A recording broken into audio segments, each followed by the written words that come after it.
नमस्कार दोस्तों, मजदूरों की भीड़ देख रहे हैं आप दोस्तों।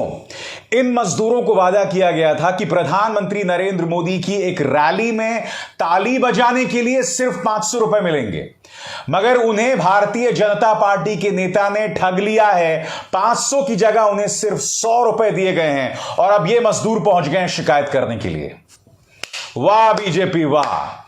यही वजह है दोस्तों कि भारतीय जनता पार्टी की कर्नाटक सरकार, जहां मुख्यमंत्री बसवराज बोमई हैं, उन्हें 40% सरकार कहते हैं। अरे कम से कम गरीब मजदूरों को तो बख्श देते। मैं आपको बताता हूं दोस्तों, मौका कौन सा था। आपकी स्क्रीन पर देखिए, प्रधानमंत्री नरेंद्र मोदी 11 नवंबर को पहुंचते हैं कर्नाटक के एयरपोर्ट में और यहां पर केंपेगौड़ा की कांस की मूर्ति का अनावरण किया जाता है। कांस की मूर्ति का, जैसे कि आप में से कई लोग जानते हैं कि कर्नाटक का वोक्कालिगा समुदाय है और वोक्कालिगा समुदाय में खास मुकाम रखते हैं केंपेगौड़ा। प्रधानमंत्री नरेंद्र मोदी यहां पहुंचे हुए हैं, उनका अनावरण हो रहा है और आप देख सकते हैं उनके साथ बसवराज बोमई भी दिखाई दे रहे हैं। अब ये मजदूर पहुंचते हैं आपके स्क्रीन पर। यह नजारा है सिदलाघट्टा पुलिस स्टेशन का। सिदलाघट्टा पुलिस स्टेशन दोस्तों आता है चिक्कबल्लपुर जिले में और यह मजदूर, इन्हें वादा किया गया था कि इस रैली में इन्हें मिलेंगे 500 रुपए। कितने पैसे दिए गए? सिर्फ 100 रुपए। आरोप किस पर लगा है? भारतीय जनता पार्टी के नेता मनीष के ऊपर। खबर क्या कह रही है दोस्तों न्यूज मिनट की, क्योंकि ये सारी खबर उनके हिसाब से मैंने आपको बतलाया दोस्तों, वो मैं आपको बतलाऊंगा पढ़ के। मगर सबसे पहले दोस्तों देखिए कन्नड़ा में ये मजदूर क्या शिकायत कर रहे हैं। स्थानीय न्यूज चैनल्स में इस खबर का जिक्र हुआ है, सुनिए। ಬನ್ನಿ ಅಂದ್ಬಿಟ್ಟು 500 ರೂಪಾಯಿ ಕೊಡ್ತೀವಿ ಅಂತ ಕರ್ಕೊಂಡು ಹೋದೆ. 500 ರೂಪಾಯಿ ಕೊಡ್ತೀವಿ ಅಂತ ಕರ್ಕೊಂಡು ಹೋಗಿ ಬೆಳಿಗ್ಗೆ 10 ಗಂಟೆಗೆ ಹೋಗಿದ್ದು. ಬೆಳಿಗ್ಗೆ ಟಿಫನ್ ಮಾತ್ರ ಸಿಕ್ತು, ಮಧ್ಯಾಹ್ನ ಊಟ ನೀರು ಏನೂ ಇಲ್ಲ, ಏನೂ ಸಿಗ್ಲಿಲ್ಲ. ಮತ್ತೆ ಸಾಯಂಕಾಲ 6:30ಗೆ ಬಂದ್ರಿ. 6:30ಗೆ ಬಂದು यहां पर ये स्थानीय मजदूर यही वादा कर रहे थे कि हमें वादा किया गया था 500 रुपए देंगे। सिर्फ 500 रुपए दोस्तों, और मिलता कितना है? सिर्फ 100 रुपए। आप जानते हैं भारतीय जनता पार्टी के उस नेता को इतनी भी शर्म नहीं आई कि तुम वादा किसी ऐरे गहरे नत्थु खैरे नेता के लिए नहीं कर रहे थे। यहां पर आयोजन था खुद प्रधानमंत्री नरेंद्र मोदी के लिए और बावजूद इसके उस भाजपा के नेता ने इन्हें ठग लिया। अब चूंकि इस मुद्दे को लेकर बवाल हो रहा है तो उस भाजपा के नेता के खिलाफ जो है शिकायत दर्ज की गई है। मैं आपको इस चेहरे से भी परिचय कराना चाहूंगा। यह भी भारतीय जनता पार्टी का एक कार्यकर्ता था, एक कॉन्ट्रैक्टर था, इसने आत्महत्या कर ली थी। क्यों? क्योंकि जो उसे कॉन्ट्रैक्ट दिया गया था, स्थानीय बीजेपी उससे लगातार रिश्वत मांग रही थी कथित तौर पर। मैंने आपसे हर बार कहा है कि भारतीय जनता पार्टी से सवाल नहीं होते, इस वजह से वो अपने कार्यकर्ताओं को नहीं बख्शती। जो लोग इनके लिए तालियां बजाते हैं उनको नहीं बख्शती और अंधभक्तों को भी नहीं बख्शेगी। यह अपने आप में बहुत शॉकिंग खबर है दोस्तों। मजदूर जिन्हें वादा किया गया था 500 रुपए का, और उन्हें मिल कितने पैसे रहे हैं? सिर्फ 100 रुपए।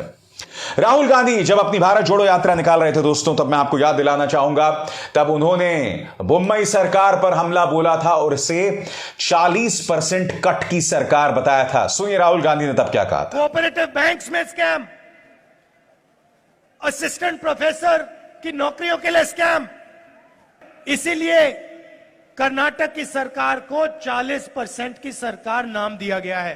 जो भी करवाना है 40% कमीशन देके करवाया जा सकता है।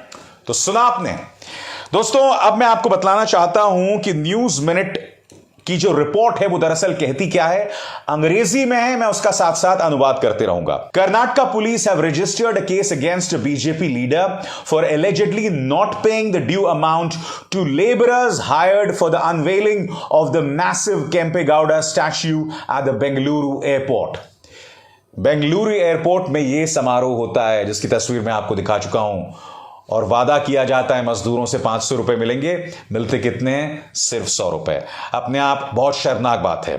आगे, the complaint was launched by 40 laborers at Sidlaghatta police station in Chikkaballapur district against the local BJP leader Nandish। Bhajpa के नेता नंदीश के खिलाफ यह शिकायत दर्ज की गई है इस रिपोर्ट के मुताबिक, और यह पूरा मामला जो है चिक्कबल्लपुर में हुआ है। यह अपने आप में बतलाता है कि जब एक सरकार से सवाल नहीं होता तब यही चीजें होती। आपको क्या लगता है नंदीश ने ऐसा क्यों किया? नंदीश जानता था कि मैं ये सब कर सकता हूं, प्रधानमंत्री नरेंद्र मोदी के नाम पर कर सकता हूं और कोई मुझसे सवाल नहीं करेगा। मीडिया भी इसे खारिज नहीं कर पाई। क्यों? क्योंकि जब मजदूर पुलिस स्टेशन पहुंच गए तब मीडिया का यह चैनल कम से कम उसे दिखाने से खुद को पीछे नहीं हटा सका। मैं आपको याद दिलाना चाहूंगा इस चेहरे का, संतोष पाटिल, एक कॉन्ट्रैक्टर, भारतीय जनता पार्टी का एक कार्यकर्ता भी। इसे एक काम के लिए कॉन्ट्रैक्ट मिलता है।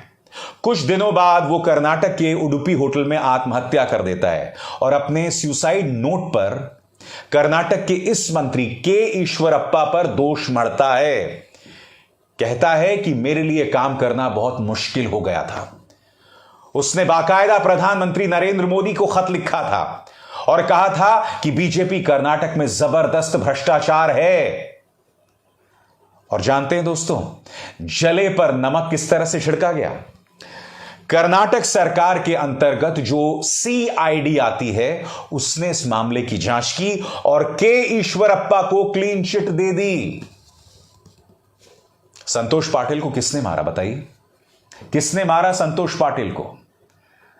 संतोष पाटिल के साथ नाइंसाफी हुई, 39 मजदूरों के साथ नाइंसाफी हुई। क्या हम अब भी कहेंगे कि भारतीय जनता पार्टी कर्नाटक में भ्रष्टाचार नहीं है?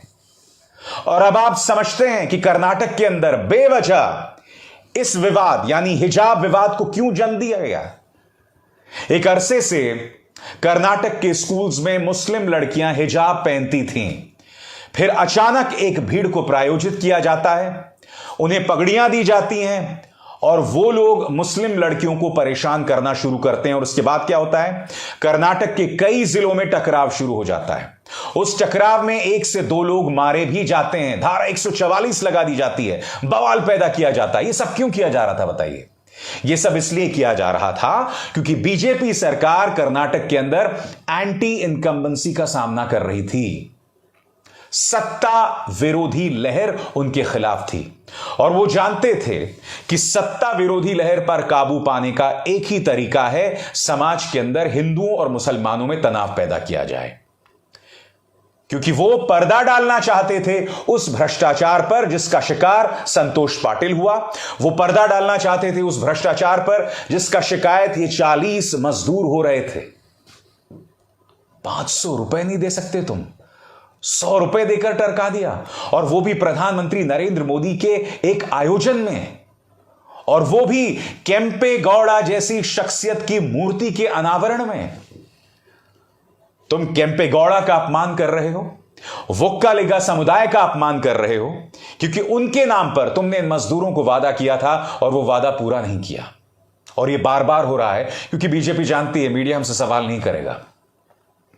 जो सवाल कर रहे हैं वो डिजिटल प्लेटफॉर्म्स कर रहे हैं, जो सवाल कर रहे हैं वो इक्का दुक्का न्यूज चैनल्स कर रहे हैं। मैं आपसे एक सवाल पूछना चाहता हूं, अगर यही खबर राजस्थान के बारे में आई होती या छत्तीसगढ़ के बारे में आई होती या पंजाब के बारे में आई होती कि राहुल गांधी की किसी रैली में या अरविंद केजरीवाल की किसी रैली में या अशोक गहलोत की किसी रैली में मजदूरों को जितने पैसे का वायदा किया गया था वो नहीं मिला,